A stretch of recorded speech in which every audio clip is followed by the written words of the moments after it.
Untuk pembahasan yang pertama yaitu mengenai pengertian rumusan masalah. Di sini rumusan masalah merupakan sebuah pertanyaan yang lengkap dan sangat rinci mengenai ruang lingkup masalah yang akan diteliti berdasarkan identifikasi masalah. Menurut Sutrisno Hadi, rumusan masalah adalah ungkapan tulisan yang membahas tentang kejadian dengan serangkaian pertanyaan kenapa dan bagaimana permasalahan yang akan disampaikan pada topik tulisan bisa terjadi. Jadi, rumusan masalah yaitu suatu pertanyaan yang akan dicari jawabannya melalui pengumpulan data untuk mendukung pemecahan suatu masalah. Rumusan masalah juga dituliskan dalam bentuk pertanyaan dan harus sesuai dengan topik atau penelitian yang ingin dibahas. Untuk pembahasan selanjutnya yaitu mengenai bentuk-bentuk atau jenis-jenis rumusan masalah.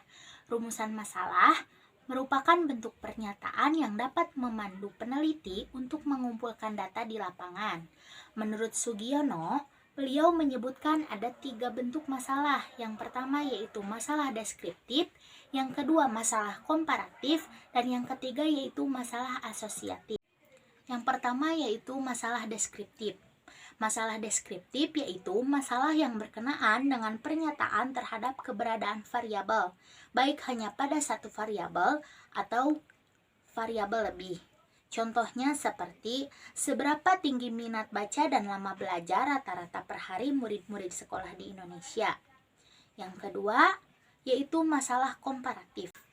Masalah komparatif adalah suatu permasalahan penelitian yang bersifat membandingkan keberadaan satu variabel dengan 2 sampel yang berbeda. Contohnya seperti adakah perbedaan motivasi belajar dan hasil belajar antara murid yang berasal dari sekolah negeri dan sekolah swasta? Yang ketiga yaitu masalah asosiatif. Masalah asosiatif adalah suatu pertanyaan penelitian yang bersifat hubungan antara 2 variabel atau lebih. Hubungan tersebut bisa simetris, kausal, maupun hubungan timbal balik. Salah satu contohnya yaitu hubungan antara motivasi dan prestasi belajar anak SD di Kecamatan A. Di sini dapat dinyatakan bahwa motivasi mempengaruhi prestasi, tetapi juga prestasi dapat mempengaruhi motivasi siswa. Dan berikut merupakan contoh masalah dari hubungan timbal balik. Sekian pembahasan mengenai pengertian dan bentuk-bentuk jenis rumusan masalah. Selanjutnya saya persilahkan kepada Alifa. Selanjutnya adalah tentang ciri-ciri rumusan masalah. Rumusan masalah dapat dikemukakan dalam bentuk pernyataan maupun pertanyaan, lebih banyak digunakan karena lebih jelas apa yang akan dijawab melalui penelitian yang bersangkutan. Pernyataan penelitian digunakan untuk mendeskripsikan dan menegaskan rumusan umum untuk merinci aspek-aspek yang terkandung dalam rumusan masalah tersebut. Nah, ciri-ciri dari rumusan masalah yang pertama itu mempunyai nilai penelitian. Dalam sebuah penelitian, masalah yang sedang diteliti hendaknya mempunyai nilai penelitian. Dikatakan mempunyai nilai penelitian apabila masalah yang akan diteliti pada akhir penelitian dapat memberikan manfaat dalam sebuah bidang ilmu tertentu atau dapat digunakan untuk keperluan yang lain. Yang kedua yaitu masalah harus mempunyai keaslian. Sebuah masalah yang akan diteliti hendaknya adalah masalah yang up to date. Maksudnya adalah masalah yang diteliti belum pernah diteliti sebelumnya oleh peneliti lain. Nah, masalah juga harus mempunyai nilai ilmiah atau aplikasi ilmiah sehingga penelitian akan semakin berkualitas. Nah, yang ketiga ada masalah yang harus menyatakan suatu hubungan. Masalah yang baik adalah masalah yang menyatakan sebuah hubungan antara variabel-variabel tertentu yang saling berkaitan. Hal ini perlu diperhatikan agar peneliti yang dilakukan lebih bermakna. Biasanya variabel-variabel yang akan dipakai untuk mewakili unsur-unsur yang ada dalam penelitian dilambangkan dengan huruf X, Y, dan Z. Yang keempat yaitu masalah harus merupakan hal yang penting. Masalah yang diteliti harus merupakan hal yang penting dan bukan masalah yang sepele untuk diteliti, karena diharapkan hasil akhir peneliti adalah sebuah fakta dan kesimpulan yang dapat bermanfaat di sebuah bidang tertentu dan dapat diterbitkan di jurnal ilmu pengetahuan. Tidak hanya itu, hasil peneliti juga dapat menjadi bahan referensi dalam menyusun buku-buku teks. Yang kelima, masalah harus dapat diuji.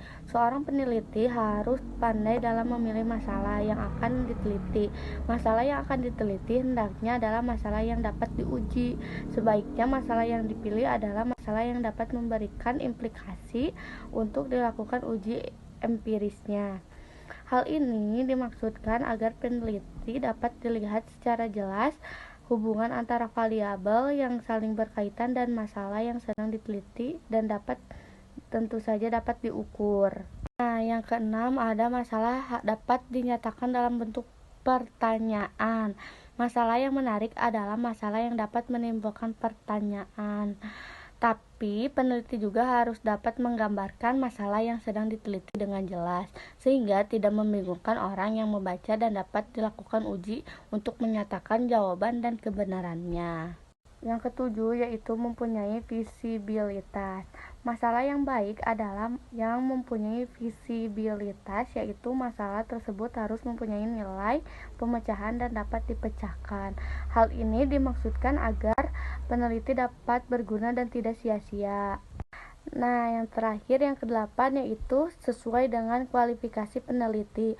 Masalah yang akan diteliti hendaknya dalam masalah yang nantinya akan dapat dipecahkan oleh peneliti. Mengapa demikian? Karena agar peneliti yang telah dilakukan tidak terhenti di tengah proses pengerjaan, karena ketidakmampuan seseorang peneliti untuk memecahkan masalah yang sedang diteliti sehingga akan sia-sia. Sekian penjelasan dari saya tentang ciri-ciri rumusan masalah. Materi selanjutnya yaitu mengidentifikasi, memilih, atau membatasi dan merumuskan masalah. Yang pertama, mengidentifikasi masalah. 1. Mengidentifikasi masalah adalah mencari masalah yang paling relevan dan menarik untuk diteliti. Yang kedua, masalah dapat dicari melalui panca indera, yaitu pengamatan, pendengaran, penglihatan, dan lain-lain. Yang ketiga, permasalahan akan ada jika ada kesenjangan gap antara dasolen dan dasein, yaitu yang pertama, ada perbedaan antara apa yang harus dengan apa yang ada dalam kenyataan. Nah, yang kedua, antara apa yang diperlukan dengan apa yang tersedia. Yang ketiga, antara harapan dan kenyataan. Nah, yang keempat, dalam bagian ini mula-mula dikemukakan semua faktor atau variabel yang teridentifikasi sebagai masalah yang menyebabkan terjadinya suatu masalah utama berdasarkan referensi literatur atau hasil penelitian tertentu. Nah, yang kelima, banyak faktor penyebab yang merupakan masalah yang menyebabkan masalah lain, tetapi yang diidentifikasi adalah faktor-faktor dan masalah-masalah yang terjangkau dan dikuasai peneliti saja. Yang keenam, masalah biasanya berkaitan dengan suatu kondisi yang mengancam, mengganggu, menghambat, menyulitkan, yang menunjukkan adanya kesenjangan antara harapan dan kenyataan. Yang materi yang kedua yaitu memilih atau membatasi masalah. Nah, dalam mengidentifikasi masalah, biasanya dijumpai lebih dari satu masalah dan tidak semua masalah dapat atau layak diteliti. Oleh sebab itu, perlu diadakan pemilihan atau pembatasan masalah. Pertimbangan dalam memilih masalah penelitian agar masalah dipilih layak dan relevan untuk diteliti diungkapkan oleh Noto Atmojo 2002, meliputi yang ke-1, masalah masih baru. Nah, baru dalam hal ini adalah masalah tersebut belum pernah diungkap atau diteliti oleh orang lain dan topik topik masalah masih hangat di masyarakat, sehingga agar tidak sia-sia usaha yang dilakukan. Sebelum menentukan masalah, peneliti harus banyak membaca dari jurnal-jurnal penelitian maupun media elektronik tentang penelitian terkini. Yang kedua yaitu aktual. Eh, Aktual berarti masalah yang diteliti tersebut benar-benar terjadi di masyarakat. Yang ketiga, praktis. Nah, masalah penelitian yang diteliti harus mempunyai nilai praktis. Artinya, hasil penelitian harus bermanfaat terhadap kegiatan praktis, bukan suatu pemborosan atau penghamburan sumber daya tanpa manfaat praktis yang bermakna. Yang keempat yaitu memadai. Yang kelima yaitu sesuai dengan kemampuan peneliti. Yang keenam sesuai dengan kebijaksanaan pemerintah. Dan yang ketujuh ada yang mendukung. Nah, materi yang ketiga yaitu merumuskan masalah. Setelah masalah teridentifikasi dan dipilih atau dibatasi, selanjutnya masalah tersebut hendaknya satu, dirumuskan dalam kalimat tanya yang padat dan jelas. Yang kedua, memberikan petunjuk tentang kemungkinan pengumpulan data guna menjawab pertanyaan dalam merumuskan masalah.